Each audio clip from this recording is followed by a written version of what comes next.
तो ट्रायंगल में हम लोग राइट एंगल ट्रायंगल मेरे ख्याल से पढ़ेंगे, हाँ, या हो गया इक्विलेटरल ट्रायंगल पढ़ेंगे। तो उसके कुछ क्वेश्चंस रह गए थे। हालांकि इक्विलेटरल में भी बहुत सारी चीज़ें मैंने आपको ड्यूरिंग इंट्रोडक्शन क्लास इसमें के कराए भी थे। देखते हैं बाकी जो बचे हुए क्वेश्चंस हैं। जैसे क्वेश्चन नंबर 29 कह रहा है,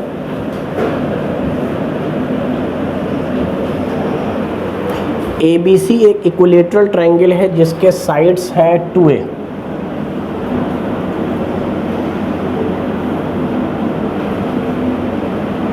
जिसका साइड है 2A,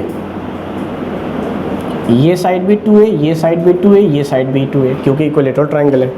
कह रहा है इसका एल्टीट्यूड क्या होगा। तो याद करो एल्टीट्यूड का डायरेक्ट फार्मूला है √3/2 इंटू साइड। तो इस बार तो साइड की लेंथ है 2A, यानी √3/2 into the length of side. तो 2 से 2 उड़ गया। So the correct answer is √3A।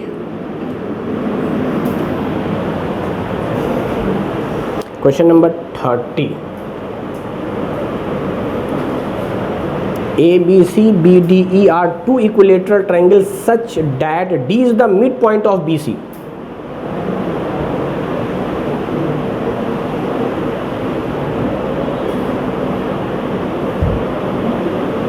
ABC, BC का कोई मिड पॉइंट है D,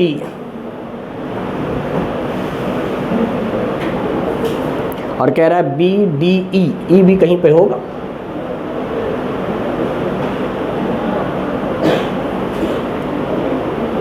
ratio of the area of ABC, पूरे ABC का और BD इन दोनों ट्रायंगल का। अच्छा, ये बात समझने की है कि ये अगर मिड पॉइंट है तो ये भी, और जब दो मिड पॉइंट को मिलाते हैं तो वो तीसरी साइड के आधा और पैरेलल होता है। दो मिड पॉइंट को मिलाकर एक साइड अगर हम ड्रॉ करें तो इसकी जो वैल्यू आवेगी इस पूरे AC के आधा आवेगी और पैरेलल आवेगी। खैर हमें आधा से यहाँ मुराद नहीं है, पैरेलल ही करना था। आप सोच, अगर ये लाइन पैरेलल हो गया तो क्या थेल्स थ्योरम लग जाएगा, और अगर थेल्स थ्योरम लग गया तो ये सिमिलर ट्रायंगल है। सिमिलर ट्रायंगल कैसे है, ये एंगल कॉमन है। अगर ये पैरेलल हो गया तो ये वाला एंगल कोरस्पॉन्डिंग एंगल, ये वाला एंगल, तो इसका मतलब दोनों ट्रायंगल अगर सिमिलर हैं तो इस पूरे ट्रायंगल का एक साइड है BC और इस पूरे ट्रायंगल का एक साइड है BD। इन्हीं का रेशियो लेना है। तो एरिया पहले क्या बोल रहा है, ABC, अच्छा, फिर क्या बोल रहा है, BDE। अच्छा, ABC का एक साइड है BC और BD का है BD का है BD, साइड का एरिया होता है। क्या मैं BC को 2BD लिख सकता था? सोच, BC को क्या लिख सकता था, चूंकि ये मिड पॉइंट है तो जो टुकड़ा ये वही टुकड़ा ये, इन दोनों को जोड़ेंगे तो BC बनेगा, यानी दो बार इसी को जोड़ दे। तो कुल मिलाकर 4:1।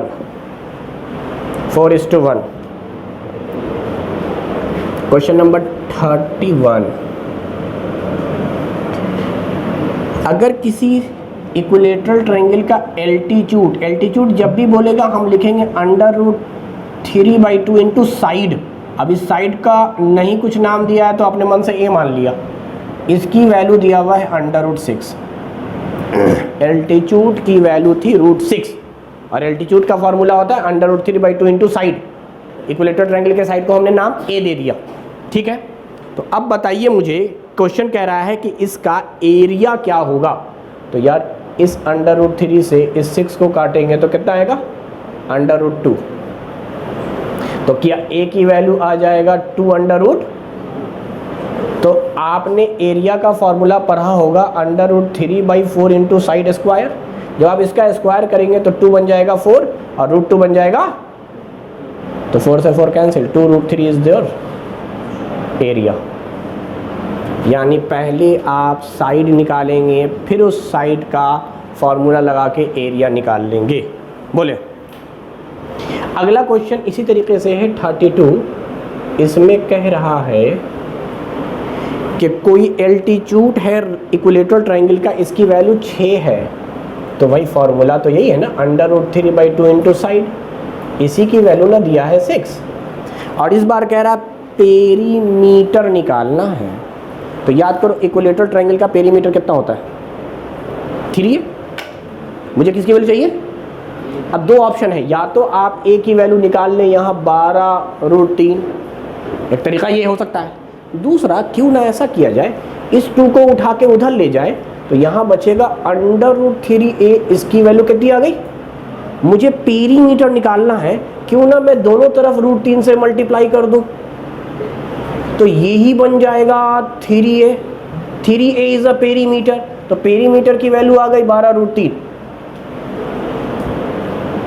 टाइम बच गया। वरना पहले हम खामखा निकाल रहे होते a, जब आप a निकाल रहे होते तो आता 12/√3।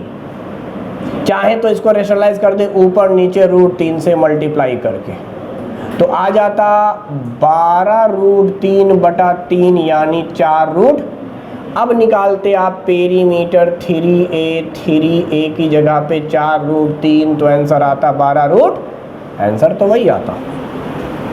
लेकिन टाइम बचाने के लिए बहुत जल्दी काम करना अगर हो तो ये 2 उठ के इधर हो गया 12, √3 से मल्टीप्लाई, मतलब इधर हो गया 3a, इधर हो गया 12√3, एक लाइन में आंसर। समझा नहीं समझा? बोलना भाई।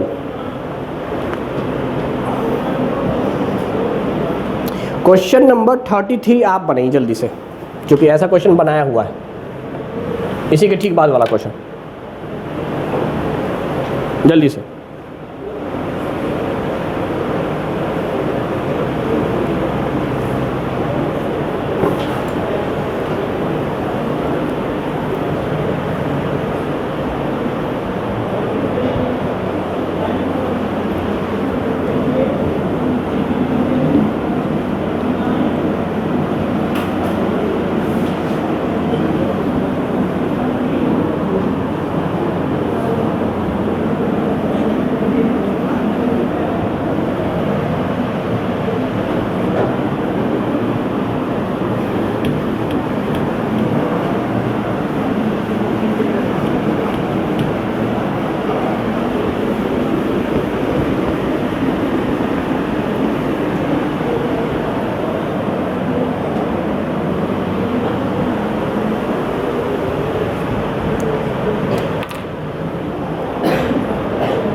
कितना आया? अरे आया भी कि नहीं आया? ABC एक ट्रायंगल है, PQ parallel to BC, BC के पैरेलल एक लाइन है PQ।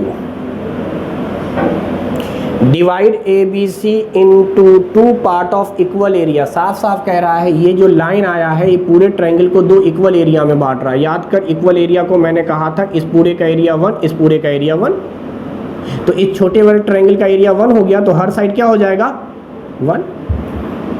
अब पूरे ट्रायंगल का साइड का हो गया 2, तो हर साइड का हो जाएगी, हर साइड √2। यही पढ़ाया है।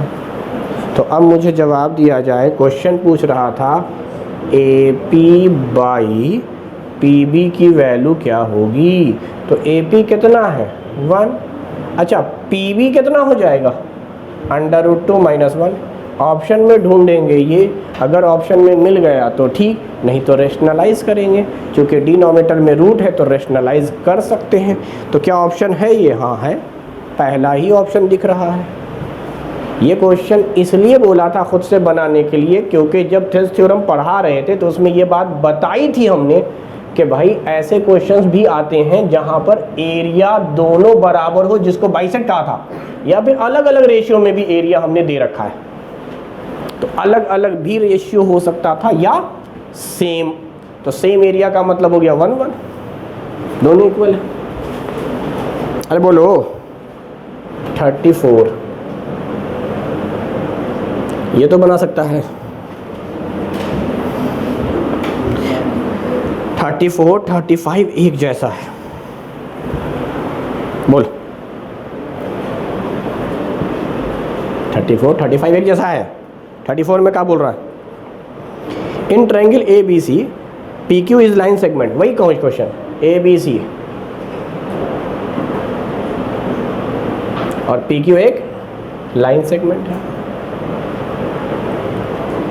Such that p q parallel है बी सी के और इसको बांटता है दो इक्वल एरिया में, वही कहानी। अच्छा, इक्वल एरिया को इस बार मैं जानबूझकर एक्स एक्स मान लेता हूँ, जानबूझकर। यार बराबर का मतलब हर बार 1 मानना थोड़ी होता है। हम तो दोनों की वैल्यू को 2 2 भी मान सकते थे, वाई वाई भी मान सकते थे, जेड जेड भी मान सकते थे, एक्स एक्स भी मान सकते थे, के भी मान सकते थे, 500 500 ही मान सकते थे। बराबर है तो कुछ भी मान सकते हैं। वैसे 1 मानना ज़्यादा बेहतर रहता है, लेकिन चलो इस क्वेश्चन को समझाने के लिए एक्स एक्स मान लिया। अगर इसका एरिया एक्स है तो इसका हर साइड अंडर रूट एक्स।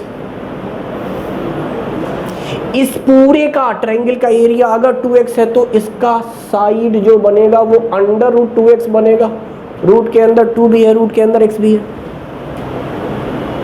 अब सवाल क्या पूछ रहा है? सवाल पूछ रहा है BP बाई AB की वैल्यू बताओ भाई। तो BP क्या आवेगा? अंडर रूट 2x में से माइनस करेंगे अंडर रूट x और नीचे का लिखेंगे AB under root 2x। Root x common निकाला जा सकता है ऊपर भी और नीचे भी, इसलिए x मानना मुश्किल होता है। चूंकि x की जगह 1 मानते तो कभी भी x आता ही नहीं, लेकिन चलिए माना है समझने के लिए सिर्फ अभी। तो क्या मैं यहां से भी रूट x यहां से भी रूट x निकाल लूं? तो यहां पर बच क्या जाएगा? Under root 2। तब ना दोनों मल्टीप्लाई होगा तो रूट 2x आवेगा। यहां क्या बचेगा? 1। यहां इसको फिर से हम ऐसा लिख सकते हैं रूट x रूट 2, इन्हीं दोनों का मल्टीपल है। तो क्या ये कट गया? तो अगर तो x ना मानता 1 मानता तो मेरे ख्याल से पहुंचता डायरेक्ट वहीं। अगर इसकी वैल्यू को 1 मानते, इसकी वैल्यू को 1 मानते तो ये अंडर रूट 1 की वैल्यू फाइनली 1 आती और ये पूरा 2 था तो यहाँ वैल्यू रूट। तो मैं डायरेक्ट अगर लिख रहा होता BP की वैल्यू तो यही लिख रहा होता under root 2 minus 1, under root 2 minus, और AB की वैल्यू लिख रहा होता। इसलिए x मानने से ज़्यादा बेहतर है 1 मानना, क्योंकि x मानने के बाद रूट x कटेगा, finally you will get same result. तो आपको थोड़ा इतना स्टेप बढ़ जाएगा अगर आप x मानेंगे तो। बेहतर है इक्वल जब भी बोलेगा 1 1 मानेंगे। तो खैर इतना आ गया। अब ढूंढेंगे क्या ये ऑप्शन में है? हाँ है, under root 2 minus 1 divide by root 2 option b में दिख रहा है। सेम क्वेश्चन था 35 भी सेम क्वेश्चन है।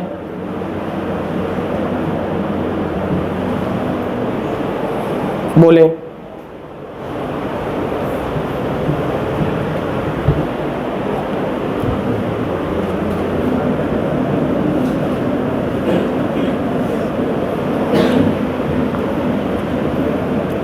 इन ट्रायंगल ABC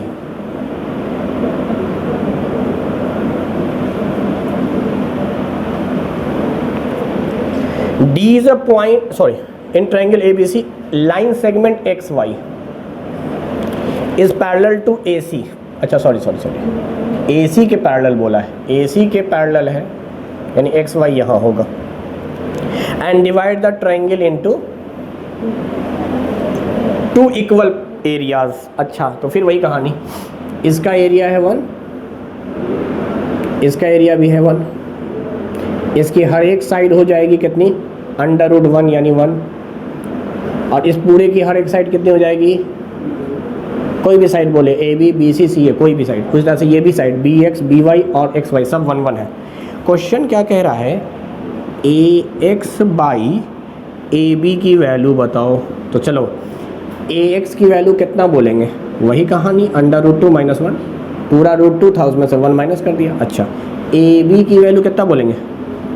तो अंडर रूट 2 माइनस 1। अच्छा इत्तेफाक से नीचे अगर आप देखें तो खाली 2 है चारों ऑप्शन में, मतलब रेशनलाइज किया यहाँ पर।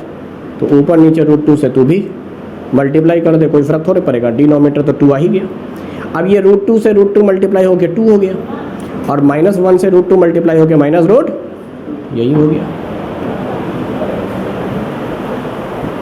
अरे बोलो, यही बात आई ना आई? अरे आ गई। तो ये ऑप्शन में है, ऑप्शन नंबर डी में 36। भाई ये सब क्वेश्चन तो हम पहले ही कर चुके हैं। कोई इक्विलेटरल ट्रायंगल है, इस तरह से है, एक इक्विलेटरल ट्रायंगल ABC इस तरह से है कि DBC पर कोई पॉइंट है, और कैसा पॉइंट है भाई? तो BD बराबर दिया है 1/3 BC, और देख रिश्ता दिया हुआ है चारों ऑप्शन में AD और AB का, AD और AB का मतलब इन दोनों का। याद कर, AD को मैंने D नाम दिया था और इक्विलेटरल ट्रायंगल के साइड को A नाम दिया था, और रेशियो बोला था निकालने को। इक्विलेटरल ट्रायंगल में रेशियो वाला क्वेश्चन बनता ही बनता है। तो ये रेशियो है, रेशियो का मतलब था एक टुकड़ा बटा पूरा।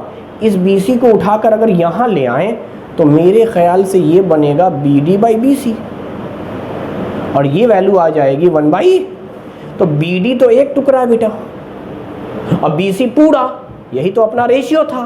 ट्रिक क्या कहता है? डिनोमिनेटर का स्क्वायर करेंगे, D² हो जाएगा, इस D की जगह पे तुम AD लिख दो।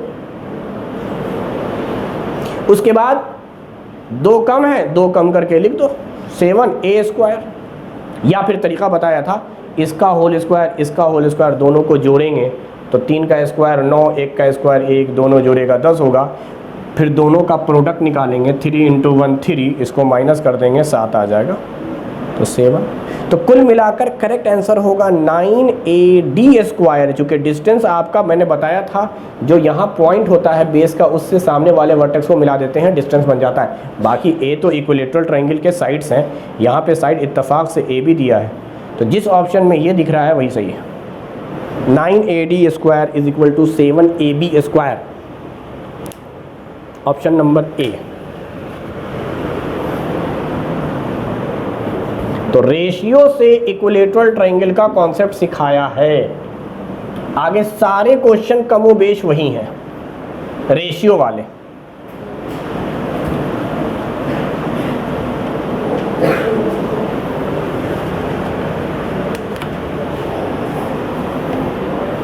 Question number 37।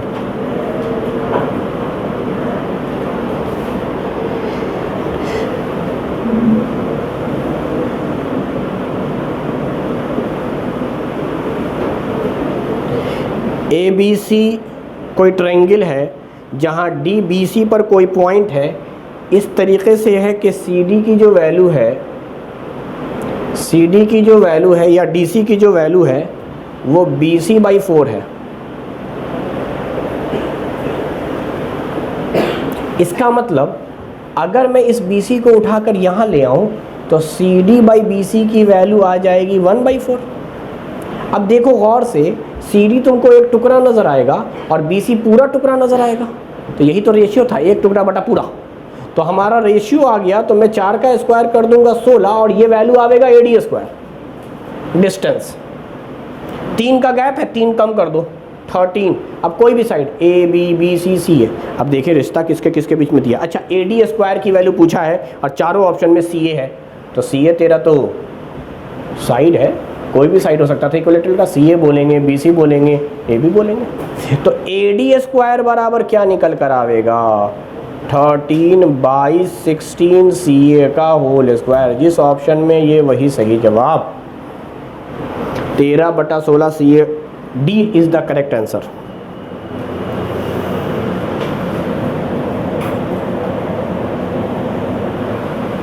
कोई इक्विलेटरल ट्रायंगल है ABC,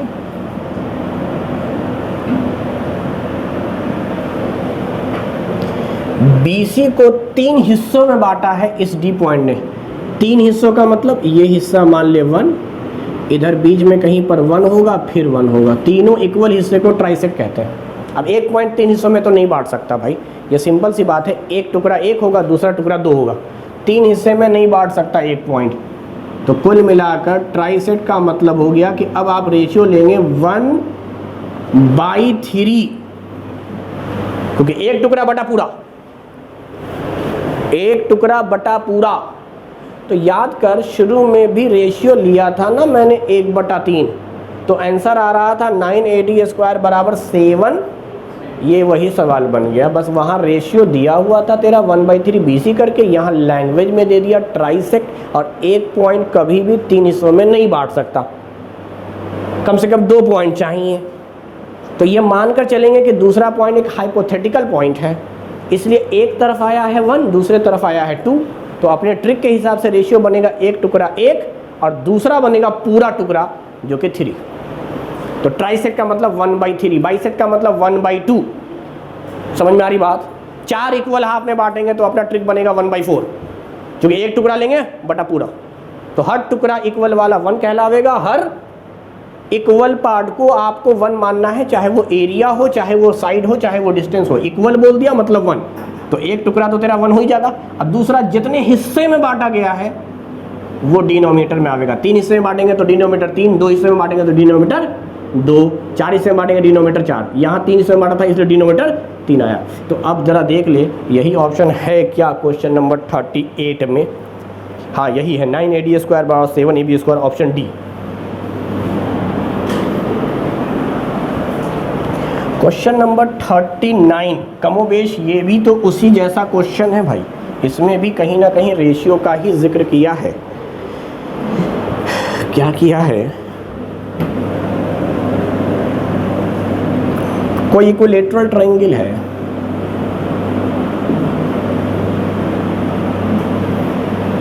D is point on BC, BC पर कोई पॉइंट है D, और इस तरीके से है कि BD बराबर है 2/3 BC।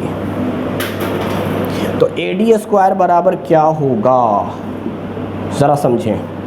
क्या मुझे साफ साफ दिख रहा है ये बात कि BD एक टुकड़े का नाम है और BC पूरे टुकड़े का नाम है? तो इस BC को उठा के अगर इधर ले आवें तो रेशियो आ जाएगा BD/BC बराबर 2:2, यानी BD की वैल्यू है 2 और पूरे BC की वैल्यू है।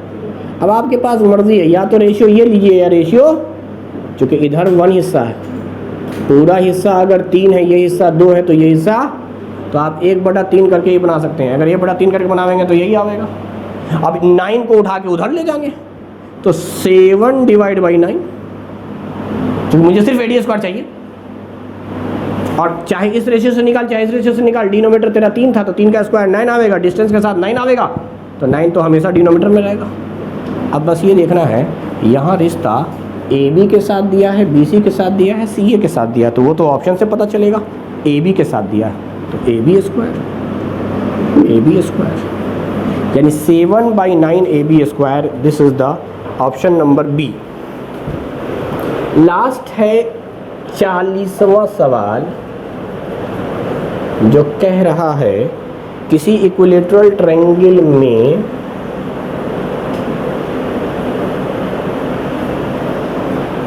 AD परपेंडिकुलर है।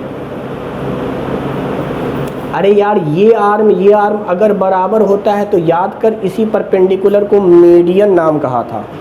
मीडियन कह दिया मतलब ये टुकड़ा आपस में बराबर, यानी मेरा रेशियो आ गया एक टुकड़ा बटा पूरा, यानी 1:2। जब भी कभी परपेंडिकुलर डाला जाए इक्विलेटरल में या आइसोसेलस में, तो वही इक्विलेटरल पे जो परपेंडिकुलर ड्रॉ किया गया है या आइसोसेलस पे जो परपेंडिकुलर ड्रॉ किया गया है, यही मीडियन का काम करेगा, मीडियन का और एंगल बाइसेक्टर का। तो कुल मिलाकर बात ये हो गया कि इधर का टुकड़ा भी एक, इधर का टुकड़ा एक भी। अपने रेशियो का ट्रिक है एक टुकड़ा बटा पूरा, तो 1/2, तो 2 का स्क्वायर 4, AD² 3, या तो AB या BC या C। रिश्ता किस में दिया हुआ भैया? AB। ये ऑप्शन सही होंगे। अच्छा, इस बार अगर आप सीक्वेंस देखें तो AB से स्टार्ट किया है और उधर इक्वल टू के बाद AD लिखा है, तो ऑप्शन हो जाएगा C, 3AB² = 4AD²। 3AB² = 4AD², यानी वो पैटर्न जो दिया है पहले AB² दिया है, तो AB के आगे तो हमेशा 3 लगेगा और AD के आगे हमेशा 4 लगेगा। तो यही वाला ऑप्शन सही है। बोल भाई। तो ट्रायंगल में और कोई दिक्कत, कोई परेशानी? ट्रायंगल के सारे क्वेश्चंस तकरीबन हमने ले लिए और मैंने कहा था कि हमने आपको इंट्रोडक्शन क्लास में हीरोन्स फार्मूला भी पढ़ाया है और साथ में ट्रायंगल भी पढ़ाया था। तो ट्रायंगल का तो पूरा पार्ट पहले ले लिया। अब वापस आते हैं हीरोन्स फार्मूले की तरफ। तो अब आप आ जाइए पीछे का जो एक्सरसाइज आपका है हीरोन्स फार्मूला, उस पर।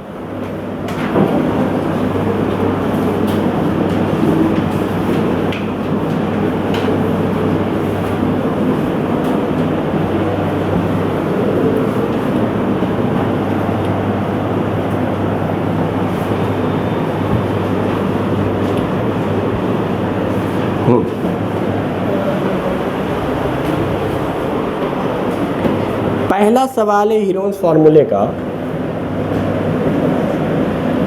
आपको एरिया निकालना है जिसके दो साइड दिए हुए हैं 18 और 10। हालांकि फिगर बनाने की जरूरत नहीं, मैं सिर्फ समझाने के लिए बना दे रहा हूँ। 18 और 10 और इस पूरे का पेरीमीटर दिया है। अच्छा, ट्रायंगल के पेरीमीटर को मैंने हमेशा 2s नाम दिया था। तो पेरीमीटर की वैल्यू यानी 2s की वैल्यू कितनी दी हुई है?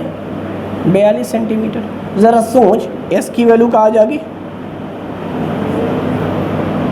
अच्छा, पेरीमीटर होता क्या? तीनों साइड का सम।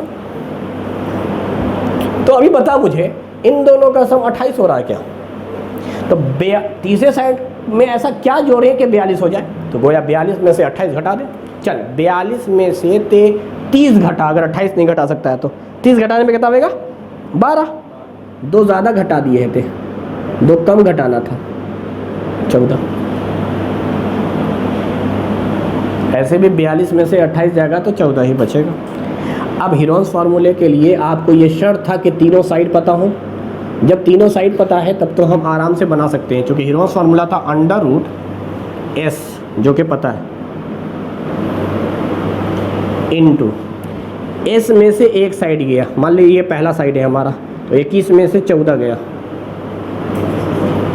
21 में से 10 गया, 21 में से 18 गया। अच्छा देख, ये 7 दिया कितना हो गया? 2 पेयर बन गया ना 21 का, एक बाहर, √11। चूँकि सब सेंटीमीटर में थे तो आंसर आ गया सेंटीमीटर स्क्वायर। यही है formula, √s into s minus a, s minus b, s minus c। So the correct answer is 21 √11 centimetre square. पहला ही स्टेटमेंट, पहला ही ऑप्शन सही है। तो इक्विलेटरल ट्रायंगल कोई बहुत बड़ा कॉन्सेप्ट, सॉरी हीरोन्स फार्मूला कोई बहुत बड़ा कॉन्सेप्ट नहीं है, बहुत ही आसान कॉन्सेप्ट है। शर्त यह है कि तीनों साइड पता होनी चाहिए। दूसरी बात, अगर आप देखें तो ट्रायंगल के तीनों साइड का रेशियो दिया हुआ है 12:17:25। ठीक है भाई, रेशियो दिया है। अब पेरीमीटर दिया है 500, तो ये हो गया 12 के, 17 के, 25 के, तीनों का सम। यानी एक साइड आपने मान लिया, पहली साइड मान लिया 12 के है, दूसरी साइड लिख रहा हूँ मैं 17 के है, और तीसरी साइड तेरा 25। ज़रा तीनों को जोड़, कितना हो रहा है? 2 और 7 9, 9 और 5 हाथ में रहा है 1, 3 2, 54 के की वैल्यू कितनी हो गई? 500। तो इसका मतलब के की वैल्यू कितनी हो गई? तो इसका मतलब पहला साइड हो गया 120, 170, 250। जब भी रेशियो देगा तीनों को जोड़कर पेरीमीटर के बराबर कर लेंगे। तो के की वैल्यू आ गई आपकी 10। अब कौन सा फार्मूला? Heron's formula. एस की वैल्यू भाई पेरीमीटर का आधा डाइड कर देना भाई, 540 का आधा 270। अब 270 में से तो 120 माइनस करेगा, 270 में से 170 माइनस करेगा, 270 में से 250 माइनस करेगा। अब ज़रा समझना बात को, 1 0 2 0, 2 0 का मतलब 1 0 बाहर, 1 1 2 0 बाहर, जो बाहर की है उसको काट दो।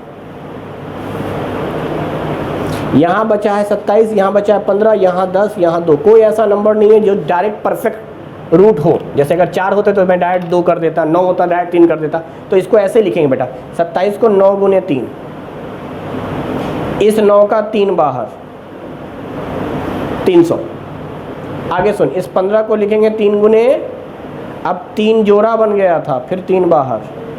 इस 10 को लिखेंगे 5 गुनी 5 भी जोड़ा 2 भी जोड़ा, यानी 10 जोड़ा लग गया, तो 10 बाहर, कुछ भी अंदर नहीं बचा। तो गोया 3 तिया 9, 2 0 प्लस 1 3 0, 9000 इज योर आंसर।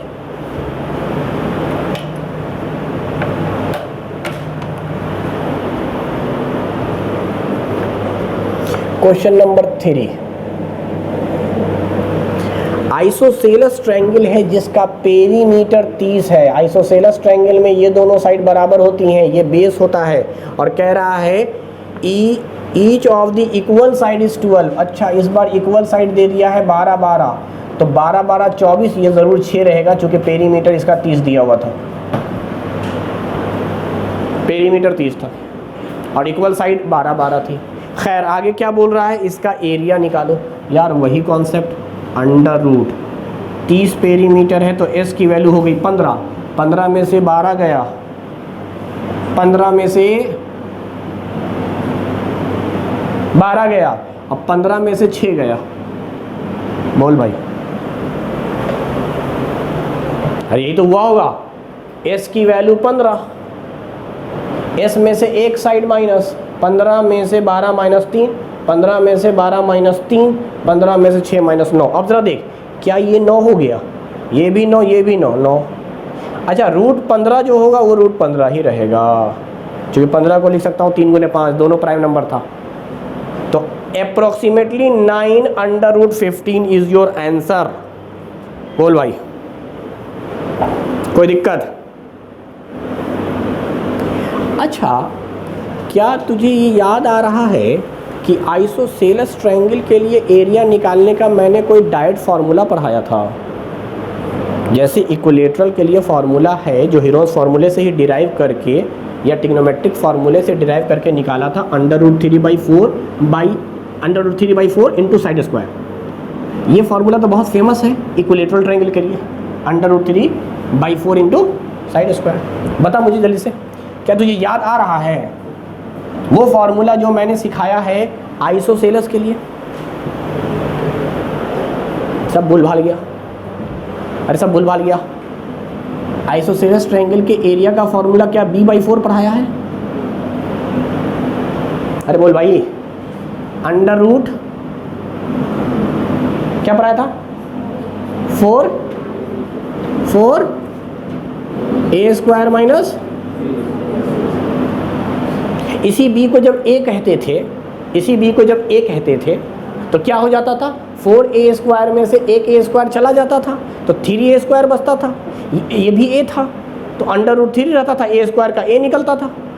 तो भैया आइसोसेलस ट्रायंगल का फार्मूला ये भी तो तुमको सिखाया गया है, इसका भी तो इस्तेमाल कर सकते थे अगर हीरोस फार्मूला ना इस्तेमाल करना है तो मुझे तीनों साइड चाहिए था भाई।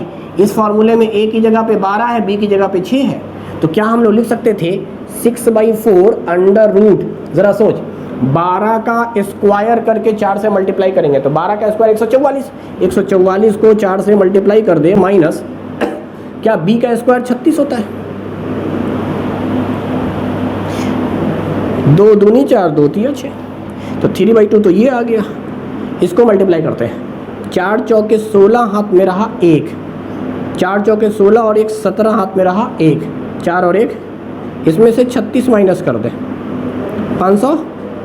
अच्छा, ये रूट में है तो क्या हम इसको लिख सकते हैं 27 गुने 20, 27 दूनी 54।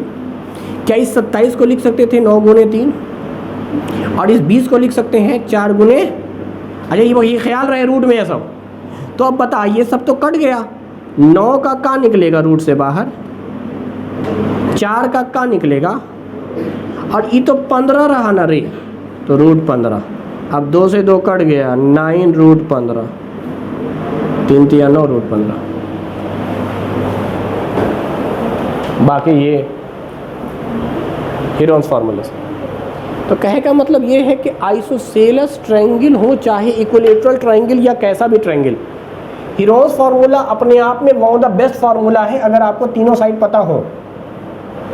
आप डायरेक्ट रख दीजिए, आ जाएगा, भले आपको उसका फार्मूला ना भी पता हो। तो ट्रायंगल में सबसे अच्छा फार्मूला जो है वो हीरोन्स फार्मूला है, लेकिन इसकी शर्त यही है कि आपको तीनों साइड की वैल्यू पता होनी चाहिए।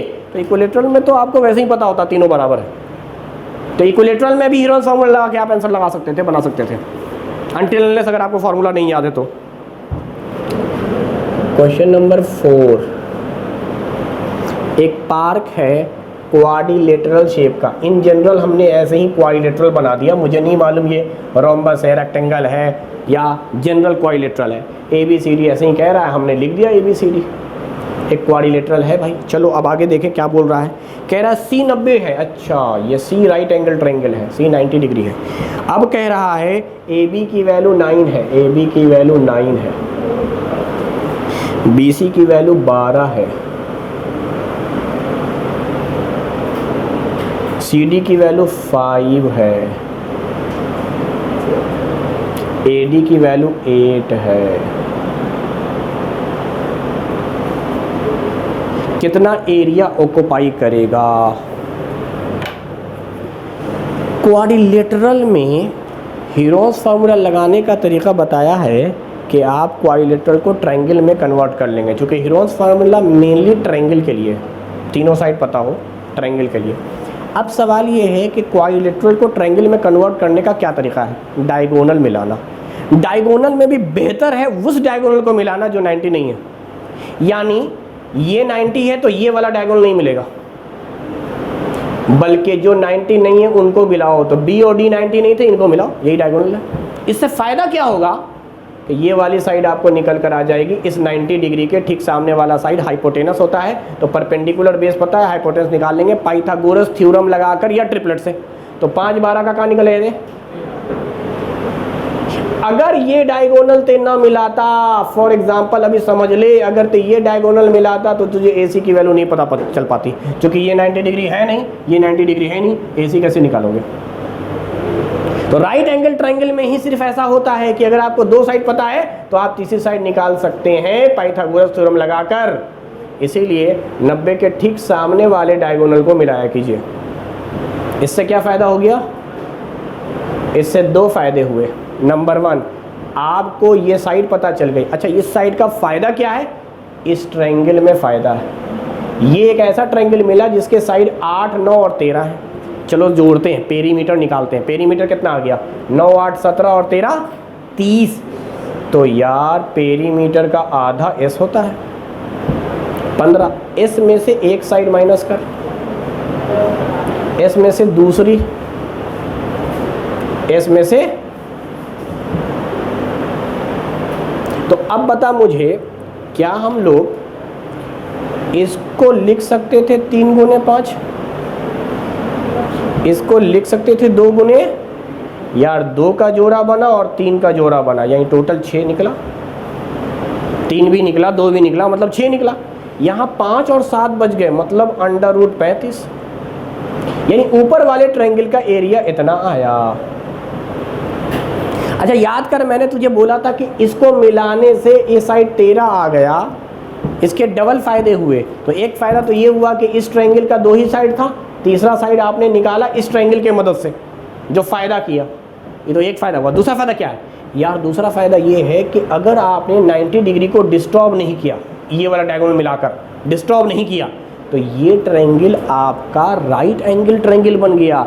हीरोन्स फार्मूले से तो एरिया आ ही सकता, चूँकि तीनों साइड पता है, मगर डायरेक्ट फार्मूला भी है राइट एंगल ट्रायंगल का 1/2 into this is your base, this is your height, यानी हाइपोटेनस को छोड़कर परपेंडिकुलर बेस जो बाकी 2 साइड है उनको मल्टीप्लाई करके आधा कर दे, 30।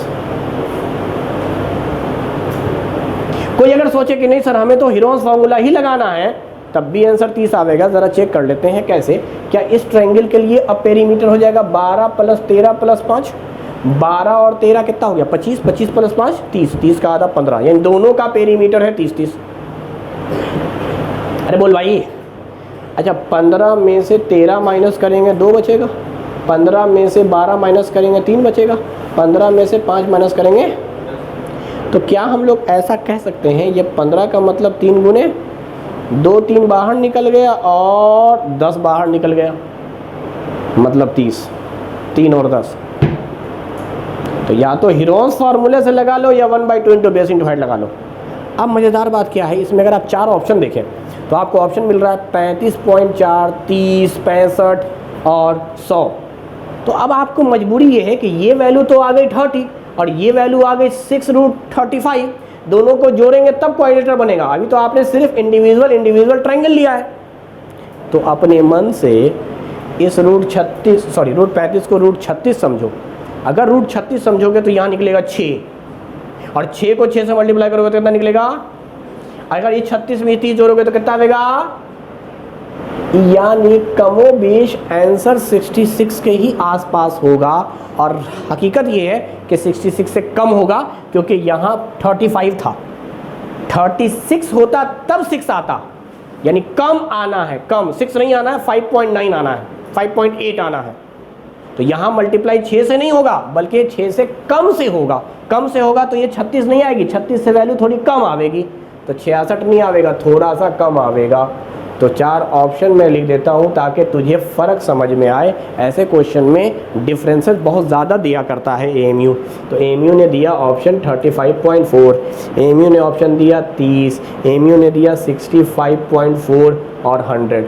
तो ज़रा अंदाज़ा लगा ले, इतना तो क्लियर है कि 66 से कम ही आंसर आने थे, तो 66 से ज़्यादा वाला तो पहले ही छट गया।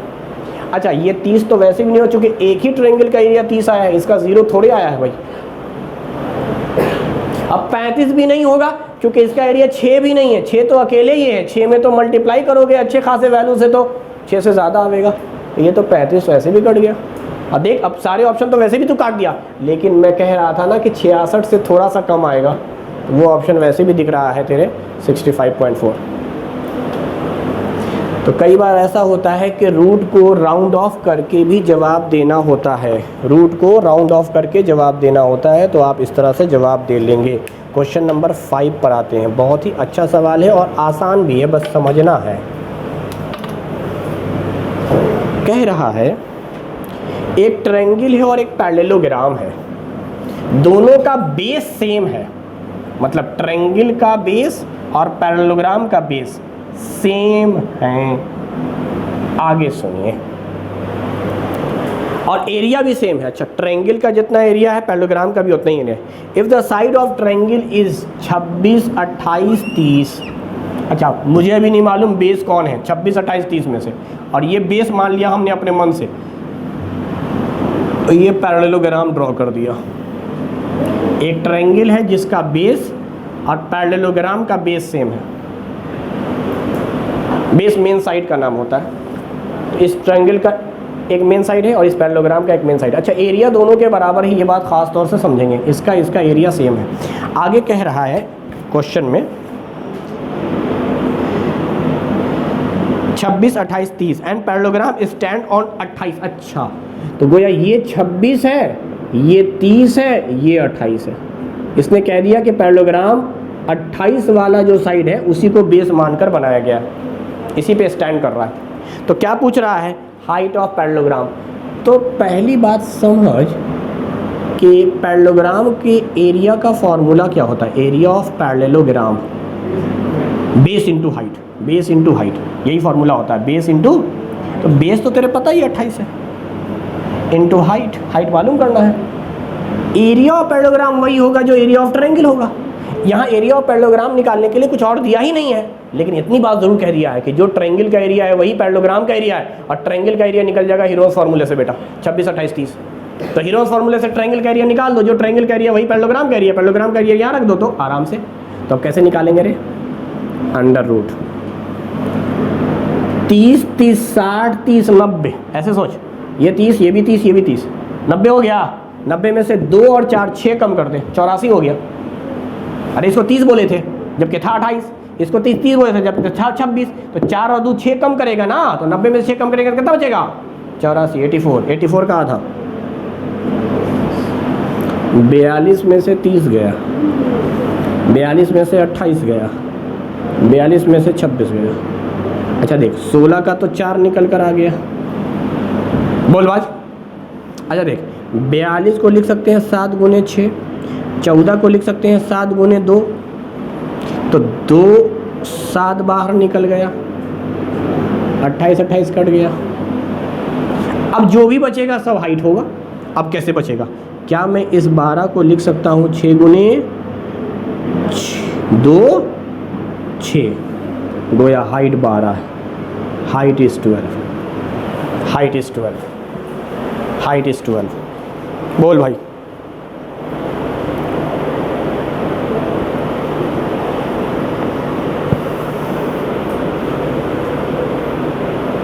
क्वेश्चन नंबर 6, ये भी आसान क्वेश्चन है, आसान की हुए ज़रा समझे।